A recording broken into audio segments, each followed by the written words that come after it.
కానీ మీలాంటి వాళ్ళ మాట వింటారు అనుకుందాం ఫర్ ఎగ్జాంపుల్.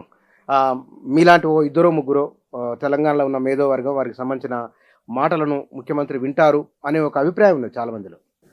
అది ఎక్కడైనా బావ గాని వంగతోట దగ్గరికి కాదని ఎవరైనా సమాజంలో వాళ్ళు మేధావులు ఎవరు మాట్లాడినా వినేది అనేది కొన్ని విషయాల్లో వింటారు తప్ప చాలా వేల కోట్లు 100ల కోట్లు ఇన్వాల్వ్ అయిన విషయాల్లో ఎవరి మాటలు వాళ్ళు వినరు. ప్రజల ఒత్తిడి తప్ప ఇంకొక మార్గం ఏది పనిచేయదు. కాబట్టి అటువంటి భ్రమలేమీ లేవు. కానీ ఏమిటిది ఎందుకు ఇప్పుడు ఇట్లా ఎందుకు కేవలం మధ్యతరగతి గురించి మాట్లాడటమే కాదండి. మధు పార్క్ కంటే కూడా ఖరీదైన విల్లాస్ ఉన్నాయి, రిచ్మండ్ విల్లాస్. హిమాయత్ సాగర్ నుంచి బాబుగాడి దాకా వచ్చే దారిలో అవి 60 విల్లాలు పోతున్నాయి. 60 విల్లాలు పోతున్నాయి. దాంట్లో ఎక్కువ విల్లాలు ఉన్నాయి, ఒక రో అంతా పోతుంది. అక్కడ వాళ్ళు కూడా చాలా ఎక్కువ మంది సివిల్ సర్వెంట్స్, ఐఏఎస్లు, ఐబిఎస్ రిటైర్ అయిన వాళ్ళు కట్టుకున్న విల్లాస్ అవి పోతున్నాయి. వాళ్ళకి నోటీసులు ఇచ్చారు. అది కాకుండా అదే ప్రాంతంలో హైదర్ కూడా బండ్లగూడ ప్రాంతంలో దాదాపు 30 ఎకరాల దాకా వేకెంట్ వ్యవసాయ భూమి పోతుంది, పోతుంది. ఇవన్నీ ఉన్నాయి దీంట్లో. సరే, ఇంతకుముందు ఆల్రెడీ ఇంక్రోచర్స్ చెప్పి చాలా మందిని తీసేశారు. ఇది ఫేజ్ 1లో. ఫేజ్ 2కి వచ్చేసరికి మధ్య ప్రాంతంలో కూడా చాలా మూసి వెంట చాలా స్ట్రక్చర్స్ ఉన్నాయి. వాళ్ళకు కూడా ఇక్కడే కనుక దీన్ని ఆపకపోతే మూసి పొడుగుతా చాలా వాళ్ళకి నోటీసులు వస్తాయి. అవును. కాబట్టి ఇది మధ్యతరగతి వాళ్ళు, రైతులు, మధ్యతరగతి కంటే ఎగువ మధ్యతరగతి వాళ్ళు కూడా అఫెక్ట్ అయ్యేటువంటి ప్రాజెక్ట్. కానీ సార్ ఇక్కడ మనం గండిపేట నుంచి కిందికి మొదలుకుంటే నిర్మాణాలు ఉన్నాయి కదా, ఒక 40-50 కిలోమీటర్లు ఉండొచ్చున్నది అనుకుందాం. 55 కిలోమీటర్లు మొత్తం సిటీలో మూసి గండిపేట నుంచి ఎండ్ వరకు 55 కదా. ఈ 55 అటు ఇటు కిలోమీటర్లు తీస్తే ఎన్ని వేల నివాసాలు ఎగిరిపోవాలి, ఎన్ని లక్షల మంది నిరాశ్రయాలు అవుతారు, ఎన్ని వేల కోట్ల రూపాయల అంత ఒక రమారమ ఎంత వేసుకోవచ్చు. ఎంత ప్రజా జీవితంలో నష్టాన్ని మీరు డబ్బుతో ఒకసారి క్వాంటిఫై చేయలేరు.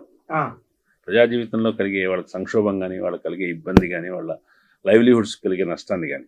ఇంకొకటి ప్రభుత్వాలు ఆలోచించవలసింది, సరే ఇప్పటివరకు అయింది, ఇక ముందు ఆక్రమణలు కాకుండా చూసుకుందాము, ఉన్నదాన్ని అట్లాగే ప్రొటెక్ట్ చేస్తూ ఉన్న దాంట్లో ఎట్లా బ్యూటిఫికేషన్ చేయొచ్చు, ఎట్లా నీటిని శుద్ధి చేయొచ్చు కదా, అట్లా చేస్తూ చేయటం పద్ధతి. మరింత మంచి పేరు వస్తుంది కదా. మంచి పేరు వస్తుంది.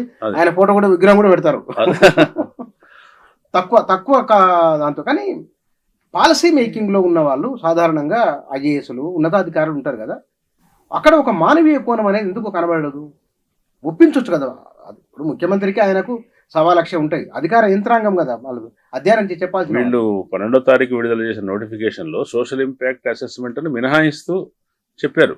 ఈ భూసేకరణలో సామాజిక ప్రభావం, సోషల్ ఇంపాక్ట్ అసెస్మెంట్ జరుగుతుంది ప్రతి ప్రాజెక్ట్కి. భూసేకరణలో కూడా ఏ నష్టం జరుగుతుంది, ఎంతమందికి ఎట్లా డైరెక్ట్ ఇండైరెక్ట్ నష్టాలు ఎట్లా ఉంటాయి, దాన్ని మినహాయించారు. అటు మినహాయించారు సార్, అవసరం లేదండి దానికి. ఇప్పుడు ఆ మాట అనుకుంటే కనుక ఆర్టికల్ 21 జీవించే హక్కును హరించినట్లే కదా. అవును, జీవించే హక్కుకు సంబంధించిన విస్తృతమైన నిర్వచనంలో నివాస హక్కు కూడా ఉంటుంది. జీవించే హక్కు గౌరవప్రదంగా జీవించే హక్కు కూడా, గౌరవప్రదంగా జీవించే హక్కు మరి.